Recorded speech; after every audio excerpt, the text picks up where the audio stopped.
Comedy Kiladi ಖ್ಯಾತಿಯ ರಾಕೇಶ್ ಪೂಜಾರಿ ನಿಧನ ಆಗಿರ್ತಕ್ಕಂಥದ್ದು. ಈ ಒಂದು ಸಂದರ್ಭದಲ್ಲಿ ನಮ್ಮ ಜೊತೆ ಮಾತನಾಡೋದಕ್ಕೆ ಕಾಮಿಡಿ ಕಿಲಾಡಿ ಫಸ್ಟ್ ಸೀಸನ್ನ ದಿವ್ಯಾ ಅವರಿದ್ದಾರೆ. ಸೊ ಮೊದಲೇದಾಗಿ ಮೇಡಮ್, ನಿಮಗೆ ಯಾವಾಗ ರಾಕೇಶ್ ಅವರ ನಿಧನದ ಸುದ್ದಿ ಬಂತು, ಏನಾಗಿ ಇದಾಗಿದ್ದಾರೆ ಅಂತ ನಿಮಗೆ ತಿಳಿತು ಮೇಡಮ್? ಅದು ಆ್ಯಕ್ಚುಲಿ ಬೆಳಗ್ಗೆ ಒಂದು 5:30 ಅನ್ನೋಂಗೆ ಕಾಲ್ ಬಂತು. ಅಂದರೆ ನನಗೂ ಮಿಸ್ ಕಾಲ್ಸ್ ಬಂತು, ಬಟ್ ಮಗು ಇರೋ ರೀಸನ್ ಸೈಲೆಂಟ್ಗೆ ಇಟ್ಟಿರ್ತೀನಿ ನಾನು ಯೂಶ್ವಲಿ. ಜಿಜಿನೂ ಹಾಗೆ ಮಾಡಿದರು. ಬ್ಯಾಕ್ ಟು ಬ್ಯಾಕ್ ವೈಬ್ರೇಟ್ ಆಗೋದು ನೋಡಿ ನೋಡೋಣ ಏನು ಯಾರ್ದಾರು ಎಮರ್ಜೆನ್ಸಿ ಇರ್ಬೋದು ಅಂತ ಜಿಜಿ ಕಾಲ್ ಪಿಕ್ ಮಾಡಿದ್ದು. ಸದಾನಂದ ನಮ್ಮ ಕಾಮಿಡಿ ಕಿಲಾಡಿ ಅವರೇ ಫೋನ್ ಮಾಡಿದ್ರು. ಈ ಥರ ವಿಷಯ ಗೊತ್ತಾಯ್ತಾ ಅಂದರು. ಏನು ಅನ್ನುವಾಗ ಹಿಂಗೆ ನಮ್ಮ ರಾಕಿಗೆ ಹಿಂಗೆ ಆಗಿದೆಯಂತೆ ಅಂತ. ಒಂದು 2 ನಿಮಿಷಕ್ಕೆ ಸ್ವಲ್ಪ ರೂಮರ್ಸ್ ಏನಾದ್ರು ಸ್ಪ್ರೆಡ್ ಮಾಡಿರ್ಬೋದು ಅಥವಾ ಏನೋ ಪ್ರ್ಯಾಂಕ್ ಮಾಡಿರ್ಬೋದು ಅನ್ನೋ ಇದರಲ್ಲೇ ಇದ್ವಿ ನಾವು. ಬಟ್ ಇಲ್ಲ, ಆಮೇಲೆ ನಮಗೂ ಒಂದಷ್ಟು ಮಿಸ್ ಕಾಲ್ಸ್ ಬಂದಿದ್ದೆಲ್ಲ ನೋಡಿ ಅವ್ರಿಗೆಲ್ಲ ಮತ್ತೆ ಕ್ರಾಸ್ ಚೆಕ್ ಮಾಡೋಕ್ಕೆ ಶುರು ಮಾಡಿದ್ವಿ. ಮಂಥನ ಅವ್ರಿಗಾಗಿರ್ಬೋದು, ಶಿವಾನಂದ್ ಸಿಂದ್ಗಿ ಅವ್ರ ಹತ್ರ ಎಲ್ಲ ಮಾತಾಡೋಕ್ಕೆ ಶುರು ಮಾಡಿದ್ಮೇಲೆ ಗೊತ್ತಾಯ್ತು ಅವರಿಲ್ಲ.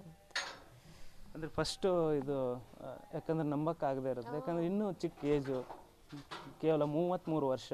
ಇತ್ತೀಚೆಗೆ ನಿಮ್ಮನ್ನು ಯಾವತ್ತು ಭೇಟಿಯಾಗಿದ್ರಿ? ನಾವು ರೀಸೆಂಟಾಗಿ ನಮ್ಮ ಕಾಮಿಡಿ ಕಿಲಾಡಿ ಅನೀಶ್ ಅವ್ರದ್ದು ದಸ್ಕತ್ ಅಂತ ಒಂದು ತುಳು ಮೂವಿ ರಿಲೀಸ್ ಆಯಿತು. ಹಾಗಾಗಿ ನಾನು, ಜಿಜಿ ಅವರು, ನಮ್ಮ ಪಾಪುನೂ ಕರ್ಕೊಂಡು ಹೋಗಿದ್ವಿ.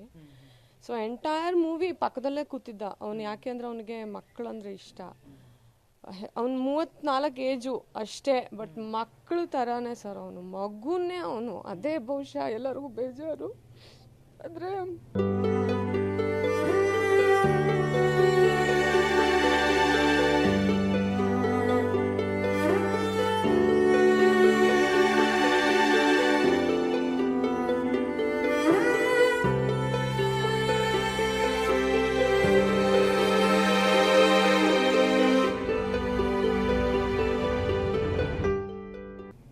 ನಗ್ಸೋನು, ತುಂಬ ನಗ್ಸೋನು.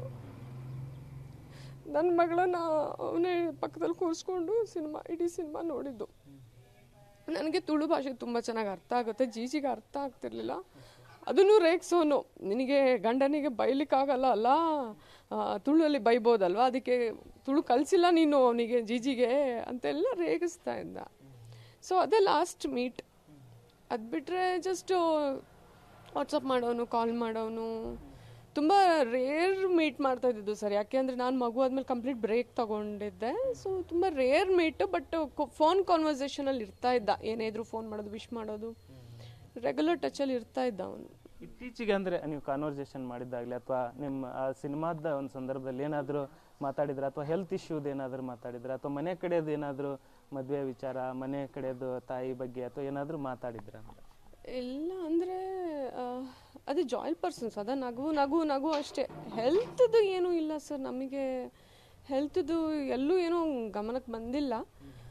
ಬಟ್ ಅಂದರೆ ನಮ್ಮದು ಅದೇನೋ ಗೊತ್ತಿಲ್ಲ ಸರ್. ಕಲಾವಿದ್ರದ್ದು ಒಂದು ಪ್ರಾಬ್ಲಮ್ ಏನಂದರೆ, ನಮಗೆ ಡೇ ನೈಟ್ ಶೂಟ್ಸ್ ಇರುತ್ತೆ, ಶೂಟ್ ಎಕ್ಸ್ಟೆಂಡ್ ಆಗುತ್ತೆ, ಊಟ ನಿದ್ರೆ ಬ್ಯಾಲೆನ್ಸ್ ಮಾಡೋಕ್ಕಾಗಲ್ಲ.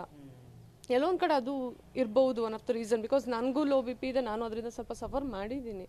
ಬಟ್ ಏನು ಮಾಡೋಕ್ಕಾಗಲ್ಲ, ಕಲಾವಿದ್ರಿಗೆ ಏನು ಗೊತ್ತಾ, ಆ ವೃತ್ತಿನೇ ಒಂಥರ ಖುಷಿ, ಇಷ್ಟ, ಕಷ್ಟ ಆದರೂ ಇಷ್ಟಪಟ್ಟು ಮಾಡ್ತಾ ಇರ್ತೀವಿ. ಬಹುಶಃ ಅವ್ನಿಗೆಲ್ಲೋ ಒಂದು ಕಡೆ ಅದು ಸ್ವಲ್ಪ ಕಷ್ಟ ಆಗ್ತಿತ್ತೋ ಏನೋ, ಬಟ್ ಎಲ್ಲೂ ತೋರಿಸ್ಕೊಂಡಿಲ್ಲ ಅವನು. ಆ್ಯಂಡ್ ರೇಗಿಸ್ತಿದ್ವಿ, ಮದುವೆ ಆಗೋ ಅಂತ ರೇಗಿಸ್ತಿದ್ವಿ. ಅವನು ನನಗಿಂತ ಸ್ವಲ್ಪ ದೊಡ್ಡವನು, ಆದರೆ ನನಗೆ ಅಕ್ಕ ಕರೀತಾ ಇದ್ದ, ದಿವ್ಯಾಕ್ಕ ಅಂತ ಹೇಳ್ತಾ ಇದ್ದ. ರೇಗಿಸ್ತಾ ಇದ್ದೆ ಅವನಿಗೆ. ಆರೋಗ್ಯ ಸಮಸ್ಯೆ ಅಂತ ಏನಿಲ್ಲ, ಅವನು ಮಕ್ಕಳ ಜೊತೆ ಮಕ್ಕಳಾಗೆ ಇರ್ತಿದ್ದ, ನಮ್ಮ ಜೊತೆ ದೊಡ್ಡವರಂಗೆ. ನಮ್ಮ ಹತ್ರನೂ ಮಕ್ಕಳೇ ಅವನು ಒಂಥರ. ಮನೆ ಕಡೆ ಹೆಂಗೆ ಸೆಟ್ಲ್ ಆಗಿದ್ದ ಅಥವಾ ಹೇಗೆ? ಮನೆ ಕಡೆ ಯಾರ್ಯಾರು ಇರೋದು ಮನೆ ಕಡೆ? ತಾಯಿ ಇದ್ದಾರೆ, ತಂಗಿ ಇದ್ದಾಳೆ ರಕ್ಷಿತಾ ಅಂತ. ತಂದೆ ಇಲ್ಲ, ಅವರು ಕೂಡ ಹೋಗಿದ್ದಾರೆ. ಬಟ್ ಅವನು ಅಷ್ಟು ತಮಾಷೆ ಮಾಡ್ಕೊಂಡು ಇರೋ ವ್ಯಕ್ತಿ ಆದ್ರೂ ಸೀರಿಯಸ್ನೆಸ್ ಇತ್ತು. ತಂಗಿ ಮದುವೆ ಮಾಡಬೇಕು, ಫಸ್ಟು ತಂಗಿ ಮದುವೆ ಆದಮೇಲೆ ನಾನು ಆಗ್ತೀನಿ ಅನ್ನೋದೆಲ್ಲ ಒಂದಷ್ಟು ಮಾತಾಡಿದ್ದ, ವಿಚಾರಗಳು ಮಾತಾಡಿದ್ದ. ನನಗೆ ಇನ್ನೊಂದು ಕಡೆ ಅವ್ರ ಅಮ್ಮಂದೇ ಸ್ವಲ್ಪ ಯೋಚನೆ ಆಗ್ತಾ ಇದೆ. ಯಾಕಂದರೆ ಅವರಮ್ಮನಿಗೆ ತುಂಬ ಇಷ್ಟ ರಾಕೇಶ್ ಅಂದರೆ. ನೋಡಿ, ಸಂಬಂಧ ಇಲ್ದಾರೆ ಅವ್ರು ನಮಗೆ ಅವನು ಕಂಡ್ರೆ ಇಷ್ಟ. ಇನ್ನು ಹೆತ್ತು ಜೀವ ಅದು, ನೋಡಬೇಕು. ಏನು ಹೇಳಿ,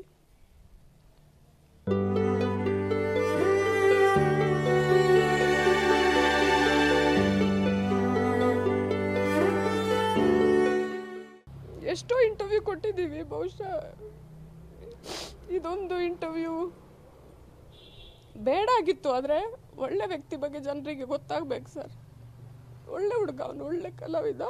ಆ್ಯಂಡ್ ಒಳ್ಳೆ ಕಲಾವಿದ್ರನ್ನ ನೋಡಿದ್ದೀವಿ, ಬಟ್ ಒಳ್ಳೆ ವ್ಯಕ್ತಿನ ನೋಡೋದು ಕಡಿಮೆ ಅಲ್ಲ. ಅವನ್ನ ಇಷ್ಟಪಡ್ದಿರೋರು ಯಾರೂ ಇಲ್ಲ ಸರ್, ಎಲ್ಲರೂ ಇಷ್ಟಪಡೋರೆ. ರಾಕೇಶ್ ರಕ್ಷಿತಾ ಮೇಡಮ್ಗಂತೂ ಫೇವ್ರೇಟ್ ಅವನು.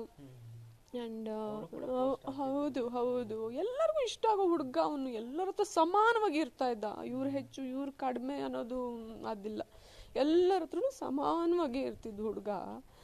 ಈಗ ಅದೇ ಇಲ್ಲ ಅನ್ನೋದು ಬೇಜಾರು, ಏನು ಮಾಡೋಕ್ಕಾಗಲ್ಲ. ಇದಿಷ್ಟು ಏನಂದರೆ ದಿವ್ಯಾ ಅವರ ಮಾತಾಗಿತ್ತು. ಏನಂದರೆ ಅವರು ತಮ್ಮನಷ್ಟೇ ಹೆಚ್ಚಾಗಿ ಅವರು ಪ್ರೀತಿ ಮಾಡ್ತಾಯಿದ್ರು, ಜೊತೆಗೆ ಅವ್ರ ಕುಟುಂಬದ ಜೊತೆ ಸಾಕಷ್ಟು ನೆಂಟನ್ನು ಹೊಂದಿದ್ರು. ಆಗಾಗ ಕರೆ ಮಾಡ್ತಾಯಿದ್ರು, ಅವ್ರ ಕಷ್ಟ ನಷ್ಟಗಳನ್ನು ಹಂಚ್ಕೊಳ್ತಾ ಇದ್ರು. ಬಟ್ ಇವತ್ತು ಅವ್ರು ಇಲ್ಲದೆ ಇರೋದನ್ನು ನೆನೆಸ್ಕೊಳ್ಳೋಕ್ಕೆ ಆಗದೆ ಇರೋಂಥ ಒಂದು ಪರಿಸ್ಥಿತಿಯಲ್ಲಿ ತುಂಬ ಭಾವುಕತೆಯಲ್ಲೇ ಮಾತಾಡಿರ್ತಕ್ಕಂಥದ್ದು. ಕ್ಯಾಮ್ರಾ ಪರ್ಸನ್ ಪರಮೇಶ್ ಜೊತೆ ಧನು ಎಲ್ಗಚ್, ಪಬ್ಲಿಕ್ ಟಿವಿ, ಬೆಂಗಳೂರು.